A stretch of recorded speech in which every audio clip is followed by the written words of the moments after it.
Bom, boa noite, né, a todos. Obrigado pela presença e é uma honra. Gostaria de agradecer à comissão organizadora pelo convite de estar aqui falando para vocês sobre o reparo borda a borda da válvula mitral. Deixa eu ver se eu entendi aqui. Esse é o meu conflito de interesse. Contextualizando, né, tanto o reparo como a insuficiência mitral, em termos cronológicos, tudo começou com a Alfieri em 91. Em 2003, a startup Evolve criou o MitraClip, né, que foi comprada pela Abbott em 2008, e o grande estudo que convenceu a comunidade científica da sua utilidade foi o Everest-2, que foi publicado, a primeira publicação em 2011. Predominava insuficiência primária, por isso o FDA só aprovou para a primária em 2013, a Europa já fazia bastante funcionais, mas aí surgiram dois grandes estudos, que a gente vai comentar durante a aula, o COAPT e o MITRA-FR, publicados em 2018. E agora, em 2021, a Edwards acabou com o Oceano Azul da Abbott e lançou o Pascal, que deve estar sendo liberado para o Brasil no próximo mês. Aqui, só para vocês entenderem qual era a cirurgia de Alfieri, a grande sacada dele, de alinhar os dois folhetos, fazendo esse ponto no meio dos folhetos, o A2P2, e criando um duplo orifício. Aqui é uma alternativa que ele fazia. Então, o que aconteceu? Existia um gap, até então, entre o tratamento medicamentoso, quando se esgotava toda a possibilidade de tratamento medicamentoso, só se tinha de opção a cirurgia valvar mitral. O Alfieri simplificou, fazendo só esse reparo, que era bem mais rápido, e daí surgiu a ideia do reparo borda a borda, transcatéter, né, do primeiro sendo o MitraClip da Evolve, primeiro caso em 2003, uma cidadã americana de origem venezuelana. O que faz qual é o conceito que traz essa cirurgia borda a borda? Ela facilita a cooptação apropriada dos folhetos, quer seja na degenerativa, quer seja na funcional, criando uma ponte tecidual. Essa ponte tecidual vai limitar também, além de facilitar essa cooptação, ela vai limitar a dilatação do anel, né, sobretudo nesse diâmetro anteroposterior, que é onde mais dilata, e vai restringir também a dilatação do ventrículo esquerdo. Mas, com a pergunta da minha apresentação, quando indicar? Né? Como que a gente indica? Para indicar, a primeira coisa, a gente tem que entender a insuficiência mitral. Né? Insuficiência mitral é algo extremamente prevalente. Esse slide já tem quase 20 anos, já tinha, na época, só para vocês entenderem a prevalência e a importância da insuficiência mitral, sobretudo após a 7ª década de vida, a partir dos 65 anos de idade. Em 2017, nosso grupo lá da intervenção do Einstein publicou esse artigo, entre outras coisas, colocando essa questão e a indicação do MitraClip, e mostrando que a taxa de mortalidade anual da insuficiência mitral é em torno de 6%. E se você associar a insuficiência mitral pacientes já com um comprometimento miocárdico avançado, chega a 60% de mortalidade em 5 anos. Então, é a importância de a gente tratar esses pacientes. Mas, para tratar esses pacientes, a gente tem que entender como é que funciona, qual é a estrutura da anatomia da válvula mitral e como é que é o seu funcionamento. Um funcionamento que não é tão simples de ser entendido, e é o que eu vou tentar mostrar algumas coisas para os senhores também, e que isso se faz fundamental tanto na indicação, na decisão de indicar o MitraClip, como para guiar o procedimento e determinar um sucesso. Então, tudo começa a gente rever a antiga classificação de Carpentier, classificação funcional da insuficiência mitral. Tá? É de fundamental importância, assim como era de fundamental importância para o cirurgião cardíaco, é de fundamental importância dentro da sala de hemodinâmica no procedimento intervencionista e vai guiar uma série de decisões da intervenção. Então, principalmente para a gente saber qual que é o plano do problema, como é que se faz a insuficiência mitral. Em 2019, o grupo do Erasmus Thorax Center expandiu e, sobretudo, criou uma coisa que a gente via e não estava dentro da classificação do Carpentier, que é situações híbridas, situações mistas, em que você tem tanto um componente secundário como primário. Aqui é um exemplo para os senhores, era um infarto de coronária direita, né? Então tinha uma acinesia inferior, inferolateral, com tétrin mais evidente no papilar, relacionado ao papilar posteromedial, mas tinha também uma rotura de cordoalha, que fazia esse jato decorrente não do tethering, mas sim da rotura de cordoalha. O jato do... Opa, cliquei em cima, perdão. O jato do tethering era muito mais central, então tinham dois componentes, um caso bastante difícil, que a gente teve a felicidade de ter tido sucesso no procedimento. Mas como avaliar a insuficiência mitral, né? Então, a avaliação da insuficiência mitral, os senhores já estão bastante acostumados com esse tema, não vou pegar aos detalhes, mas a gente avalia basicamente o refluxo, quer seja determinando a área efetiva do orifício regurgitante, vena contrata, volume e fração regurgitante, e também a repercussão desse refluxo, quer seja no ventrículo esquerdo, né, levando à sua dilatação, queda progressiva da fração de ejeção, dilatação do átrio esquerdo, desenvolvimento de arritmia, repercussão dentro das veias pulmonares, com fluxo sistólico reverso nas situações de maior gravidade da insuficiência mitral e repercussão sobre a hipertensão pulmonar. Isso aí é clássico de toda a cardiografia, né? Mas na prática nem sempre é tão simples assim, né? Não, quanto é que deu aérea, quanto é que deu vena contrata. Quando a gente olha para a anatomia valvar, a anatomia é tridimensional, o exame é bidimensional, essas medidas são bidimensionais. Então, só um exemplo rápido para os senhores. Aqui, a aero já a gente percebe que tem mais de um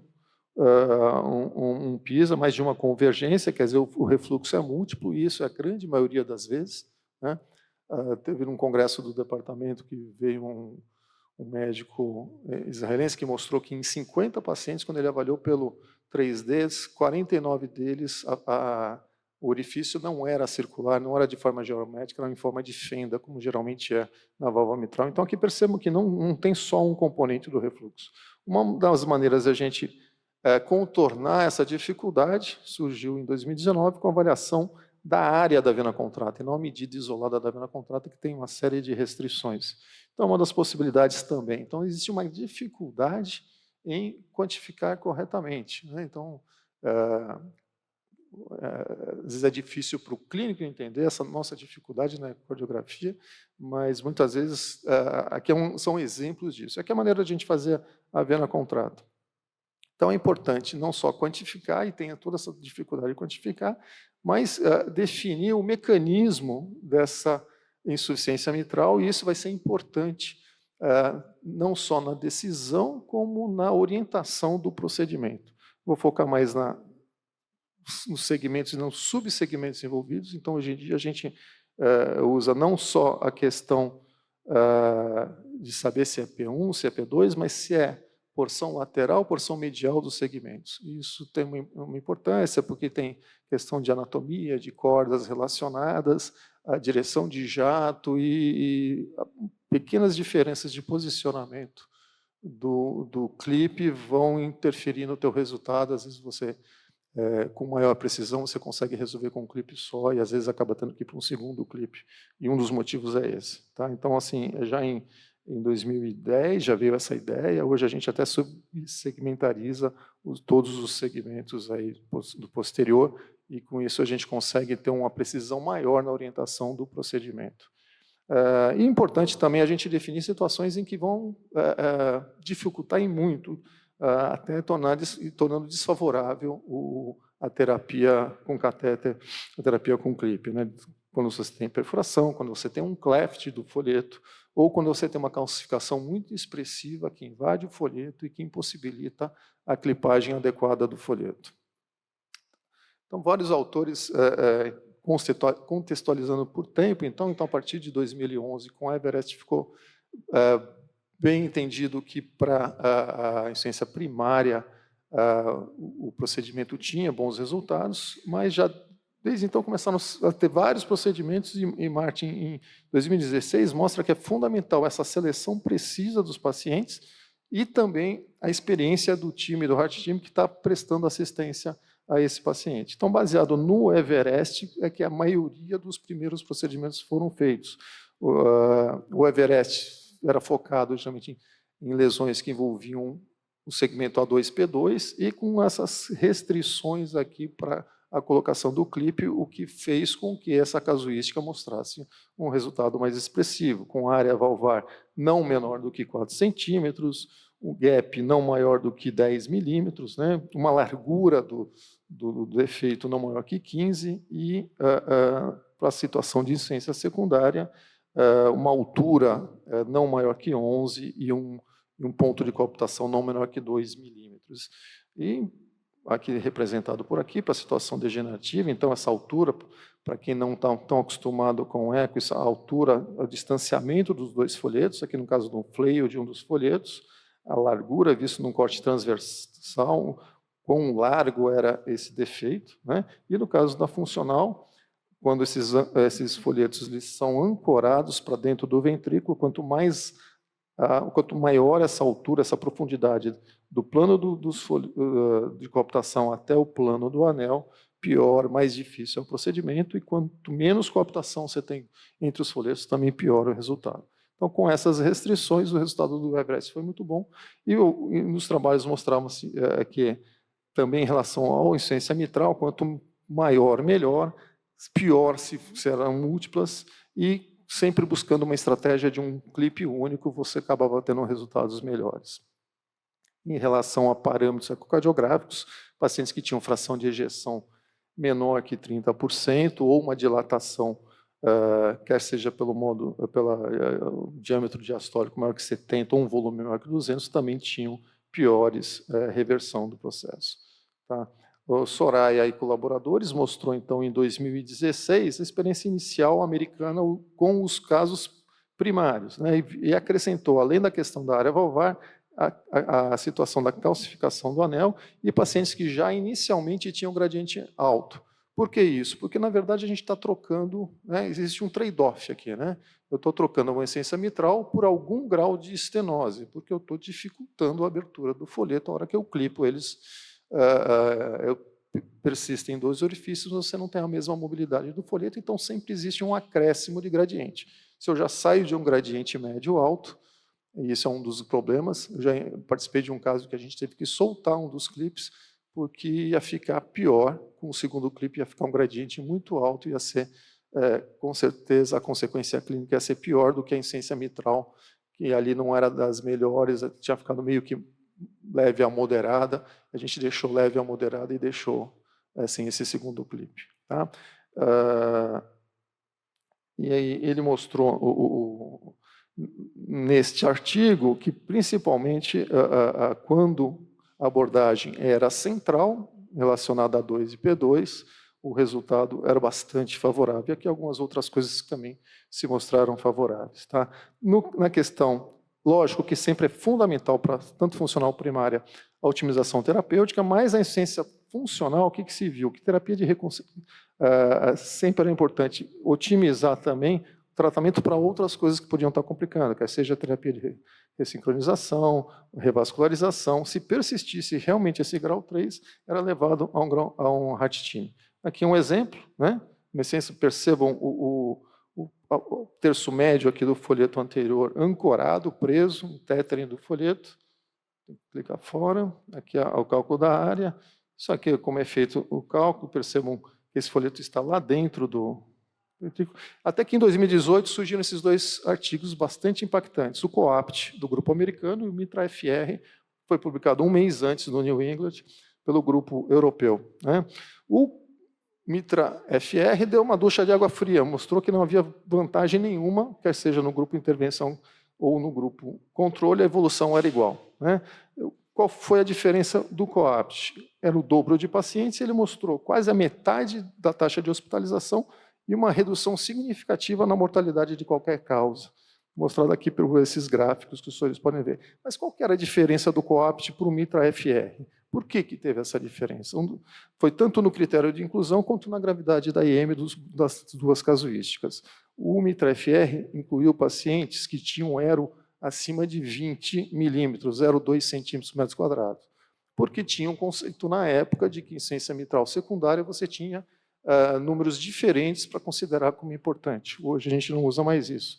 Então, o que acabou acontecendo? Tanto o volume regurgitante também acima de 30. Então, percebam que na casuística do MITRA-FR, praticamente 50% dos pacientes não tinham grau 3, moderado ou importante, ou grau 4 importante. E isso fez toda a diferença nos resultados, né? E culminou numa análise, depois por Grayburn, em 2019, é um conceito interessante desde então, que o benefício na insuficiência mitral secundária se faz quando a insuficiência mitral é desproporcional à dilatação do ventrículo. Quando ela é só consequência do ventrículo, quando a doença principal é a miocardiopatia, como era nos casos do MITRA-FR, o benefício não, se perde esse benefício da terapia de reparo borda a borda. Tá? E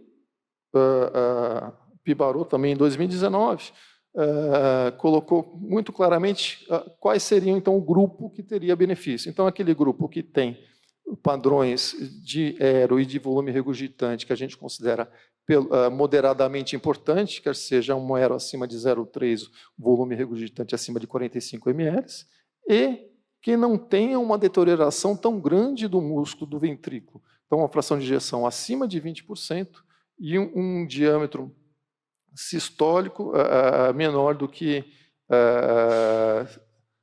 70 milímetros. Aqui, então, para finalizar, que meu tempo já se esgotou, os modelos do MitraClip, recentemente foi expandido para 4 tipos de modelo, isso melhorou os resultados e ampliou nossas possibilidades, e está chegando agora no mercado, o Pascal deve estar disponível a partir do mês que vem, basicamente o mesmo conceito, algumas diferenças mínimas entre um e outro. Tá?